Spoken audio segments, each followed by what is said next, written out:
ഇറാനെതിരെ വീണ്ടും യുദ്ധപ്രഖ്യാപനവുമായി US president Donald Trump ഇന്ന് ചൈനീസ് സമയം ഏതാണ്ട് 6 മണിയോടുകൂടിയാണ് അദ്ദേഹത്തിന്റെ ഈ പ്രസ്താവന വരുന്നത്. ഇറാനെതിരെയുള്ള സൈനിക നീക്കം അവസാനിപ്പിച്ചിട്ടില്ലെന്നും അത് തുടരുമെന്നാണ് ട്രംപ് ഈ പോസ്റ്റിൽ വ്യക്തമാക്കിയിരിക്കുന്നത്. ഇപ്പോൾ ഈ ബെയ്ജിങ്ങിൽ ചർച്ചകൾ നടക്കുകയാണ്. അതിന്റെ രണ്ടാം ദിന ചർച്ചകളിൽ ഇറാൻ വിഷയത്തിൽ നിർണായക പുരോഗതി ഉണ്ടായതായി ഡൊണാൾഡ് ട്രംപ് അറിയിക്കുകയും ചെയ്തിട്ടുണ്ട്. ഇറാനുമായിട്ടുള്ള സംഘർഷം പരിഹരിക്കുവാൻ ചൈന സഹായം വാഗ്ദാനം ചെയ്തതായും അതുപോലെ ഹോർമൂസ് കടലിടുക്ക് എത്രയും വേഗം തുറക്കണമെന്ന് ഷി ജിൻപിങ് ആഗ്രഹം പ്രകടിപ്പിച്ചതായിട്ടും ട്രംപ് വ്യക്തമാക്കിയിട്ടുണ്ട്.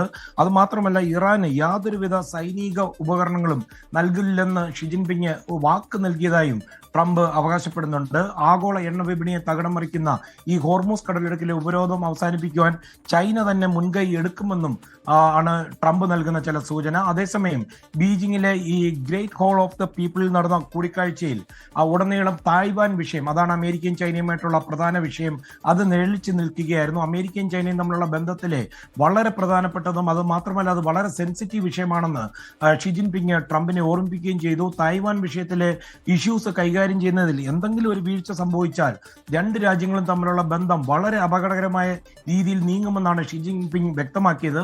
US പ്രസിഡന്റ് ഡൊണാൾഡ് ട്രംപിന്റെ ഈ ചൈന സന്ദർശനം ഇന്നാണ് സമാപിക്കുന്നത്. 3 ദിവസം നീണ്ടുനിന്ന സന്ദർശനത്തിൽ രണ്ട് സാമ്പത്തിക ശക്തികളും തമ്മിൽ ചില മേഖലകളിൽ സഹകരിക്കുന്നതിനുള്ള സാക്ഷ്യം വഹിച്ചു. ഇന്ന് ഉച്ചയ്ക്ക് ലഞ്ചിന് ശേഷമുള്ള കൂടിക്കാഴ്ചകൾക്ക് ശേഷം ട്രംപ് തിരിച്ച് അമേരിക്കയിലേക്ക് യാത്ര തിരിക്കുകയും ചെയ്യും.